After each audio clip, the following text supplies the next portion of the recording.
आज करणार आहोत खारं वांग।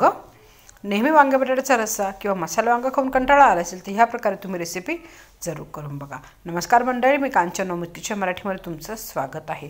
तर हे हिरव्या वाटणातलं वांग आपण करणार आहोत। हे मसाला वांगे आहेत, खाण्यासाठी तसेच पोळीबरोबर किंवा वरण भाताबरोबर तुम्ही खाऊ शकतात आणि ही भाजी शिजायला पण फारसा वेळ लागत नाही। तुम्ही सकाळी मुलांना टिफिनलाही बनवून देऊ शकतात।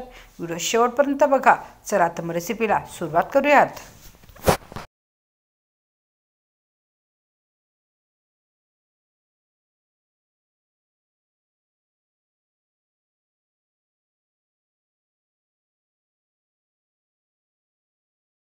इथे घेतलेले आहेत वांगी, स्वच्छ धुवून घेतलेले आहे आणि 4 पीसेसमध्ये याला कट करून घेतलेला आहे। इथे घेतलेला आहे भाजलेले शेंगदाणे, सुकं खोबरं, अद्रक, लसूण, हिरवी मिरची आणि कोथिंबीर। हे सगळं मी मिक्सरला थोडंसं पाणी टाकून ग्राइंड करणार आहे। थोडंच पाणी टाकायचं आहे, आपल्याला असं पातळाचं वाटण नको आहे। इथे वांग्यांमध्ये भरण्यासाठी आपला मसाला रेडी आहे। इथे हिरव्या मिरच्या तुम्हाला थोड्याशा जास्त वापरायच्या आहेत, कारण बाकीचे इथे आपण मसाला काही वापरलेले नाही आहोत। त्याच्यामुळे हिरवी मिरची थोडी जास्त टाकली तरच आपल्या वांग्यांना छान टेस्ट येईल। आणि हा जे वाटण आहे ना, ते वांग्यांमध्ये अशा प्रकारे स्टफ करून घेतलेलं आहे।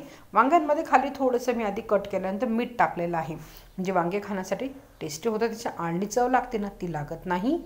आणि त्यानंतर ह्याच्यामध्ये मसाला भरलेला आहे। तर अशाच प्रकारे सगळे वांगे मी आता भरून घेते।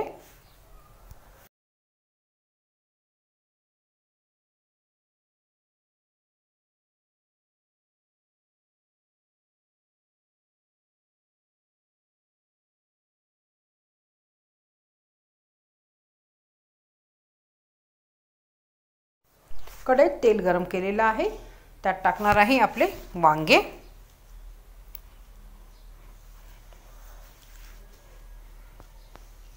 आणि वांगे टाकल्यानंतर सगळे वांगे मी आता झाकण ठेवून वाफवणार आहे एक 5 ते 6 मिनिटं। लगेच याच्यात पाणी वगैरे टाकायचं नाही आहे। वांगे आपल्याला फक्त तेलावरच वाफवून घ्यायचे आहेत।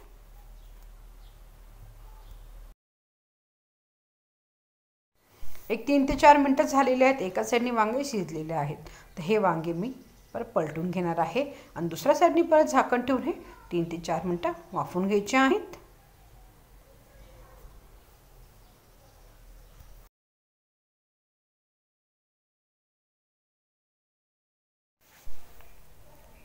एक 4 ते 5 मिनिटं झालेले आहेत आणि वांगी दोन्ही साईडने आपली फ्राय झाली आहेत। पूर्ण फ्राय झालेले नाही आहेत, ती थोडीशी कच्ची आहेत। पण आपण बाकीचं उरलेलं वाटण ह्यामध्ये टाकणार आहोत, तर त्यामध्ये आपले वांगे शिजून जातील। ते चेक करून घ्यायचं आहे।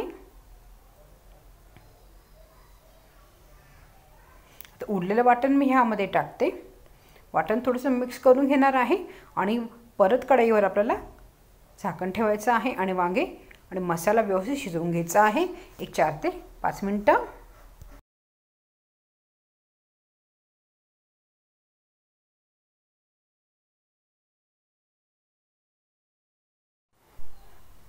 चला आता मग मंडळी, तुम्ही इथे बघू शकता जो मसाल्याचं वाटण आहे ना, ते पण छान इथे आपलं फ्राय झालेलं आहे।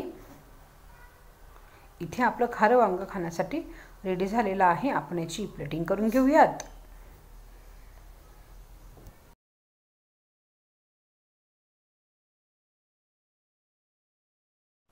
इथे आपलं खारं वांग खाण्यासाठी रेडी झालेलं आहे। वांग्याच्या भाजीचा हा थोडासा वेगळा प्रकार आहे, पण खाण्यासाठी तितका टेस्टी बनतो। तुम्ही पोळीबरोबर किंवा वरण भाताबरोबर ही रेसिपी खाऊ शकता। रेसिपी घरी जरूर ट्राय करा। पुढे कोणतेही कारण आवाज लाईक आणि शेअर जरूर करा आणि माझ्या चॅनलला सबस्क्राईब करायला विसरू नका। नवमित किचन मराठी बघितल्याबद्दल धन्यवाद।